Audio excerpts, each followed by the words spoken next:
Water rafting. It's a bit of a challenge, but ultimately satisfying. What I love about watching that with you then... Martin, you just said, I have no recollection. Why? Well, it was ages ago. Ages ago, we're quite old. You haven't watched half of them. No, there's some of them I've never seen. Oh, no. Really? Yeah. I think I'm waiting for retirement when I can sit down and just find this really hilarious. But you stayed mates. Yes. All the way through. Yeah. And subsequently, I mean, you've got very similar lifestyles, actually. I mean, you both moved out to the country for the different reasons. You were gardening, weren't you? Yeah, gardener. Still gardening, yeah. And yours was... Just following her, really. Humming. Yeah. Get out my potting shed. But were your characters at that time, because you said that with that you were acting out your adolescence, but you were very different, weren't you? To our characters? Yeah. Yeah. Yes, completely. Yes, I mean, we were sort of playing ludicrous versions of people that were dysfunctional, and actually, were we that different? You were a nurse. Well, you've never been a beer drinker. You've always been a wine drinker, haven't you? No, I don't drink anything. Oh, okay. Well, then we're similar. Which is probably why you have no recollection of what was going on there. So it's extraordinary that it would be that amount of time before you finally got to work together. I know, daft, isn't it? It's crazy, but I think Martin and Philippa, Martin's wife, who produces Doc Martin, suddenly thought, let's get Quenty down here. Yeah. Let's get Quenty down and have a bit of fun. And they wrote a part for me and said, look, you don't have to do this. It's not, you don't have really sweet. Didn't say they'd written it for me. Sent it to me, and it was obviously brilliant. And so it was. We had the best. We had it, yes. It was stupid. It was like no time had passed, and we were as absurd together for 3 weeks filming as we had been 17 years ago every day for 8 series. It was just great, because we see each other all the time with our families, who we love, but, sometimes it's you get cut loose, and the actors live in a playground, really, when they're at work. People come and ask you if you're thirsty, or you need to sit down, and do things for you. And so we were in that playground without, families to impress. We were just crying. Hilarious every day. I think we should have a look at a little clip here. Here it is, very wise.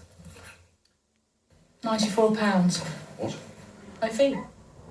It says on your sign that you rehouse all unwanted animals for free. I'm making an exception.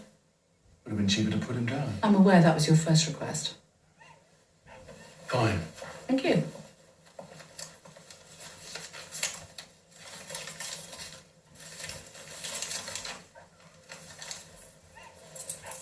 What's wrong with your hand? Dog bit it. Goes with the job. Show me. I'm quite capable of looking after it myself, thank you very much. Now, let's find you a bed, buddy. Do you want to say goodbye? It'd be ridiculous. Nice dog. She's Angela, and she's a holistic vet. Yes. Yes. So explain how they come to log. Angela's deceased father used to be the local doctor, and Martin has always thought he was a poor doctor. And Angela is a holistic vet who self-medicates, and during the episode has a really funny turn. And hallucinates. I'm just getting a little insight to what filming was like. It was her running around a beach hallucinating with me chasing. And what about filming? And then we're going to broadcast it. It's up next week. It's ridiculous. Because the character is in couples therapy at the moment. He is in couples therapy, but he's also been trying to put the dog down all episodes, because he gets so cross with it. I tried to put it down myself, but they talked me out of it. So we try and get Madam to put it down. So is this one-off, or are there more to come, do you think? Well, who knows? I mean, if it works, if your viewers keep watching, and we got 30% of the market share last night, it'll be popular and they'll recommission it, and then we promise to bring Caroline back. Oh, really? I love that. Only if she self-medicates. Yeah. I do that. Because the fans can be quite bonkers, can't they? They're called Clunetics, I think you call them. Oh, they're very sweet, the Clunetics. They're really sweet. And is it true that they will bring dogs, because they know you love dogs, And they Oh, you bring people. dogs. Some people do bring dogs. Yes. Martin's like the Pope down in Port Isaac. They He do. walks around blessing. Oh, bless dogs. Bless your puppy. And actually, people said they go, there's one dog, oh, a lovely dog, and I ask about the dog and how old it is, like that. And they, just this year, they started going, thank you.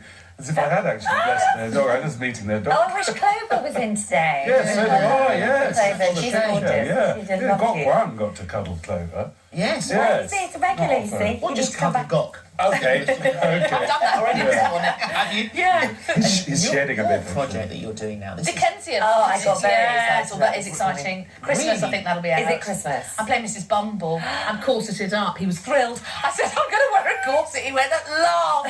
At last, I've got you in a corset on the telly. Which sounds fantastic, but not very comfortable. It's deeply uncomfortable. Is it? It's hideous. It's lovely. But at the end of the day, when you take it off, it's kind of worth the agony. Oh, it's so nice. Yeah. But no, it's great. It's a really exciting project. It's actually. ambitious, isn't it? Very ambitious. It's a big BBC One show, and it's kind of all costumes, all storylines, hundreds of characters. Christmas, you meet all. You meet Fagin, the Bumbles. You meet Oliver Twist. All it's That it's sounds very brilliant. So exciting. it's all of actually. Dickens's tales all knitted together in one big... In a detective story, Stephen Ray plays a detective, Bucket. And he was kind of one of the first literary detectives, and Stephen's playing him. He's a real Dickens character. And through him, you meet the characters and you look at who's been murdered. And How the brilliant. set is a whole London street built in a warehouse. It's beautiful, actually.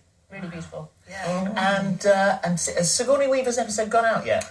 No, that's episode 7. That'll be, in a week. I love the fact that you met Sigourney Weaver, who said she was a fan of the show, and said, "Well, why don't you come on?" And then she's in it. Yeah, no, we didn't think it would happen either. The only person I thought that would be quite upset of the fact that maybe hasn't been asked, may have been asked, is Neil Morrissey. He is upset. He is He was upset. furious. When he heard I was in it, he went, "Why not me? Why?" And then some words we can't say on there. Yeah. So I'm sure there'll be room for him at some We'll point. find something. Yes. Yes. It's Fantastic, you're all there. It's Doc Martin. It's Mondays at 9 on ITV, and thank you. Thank you. Thank you very much for Lovely having us. to Thank see you. you. Lovely to see you both. Right, up next, Gok's here with his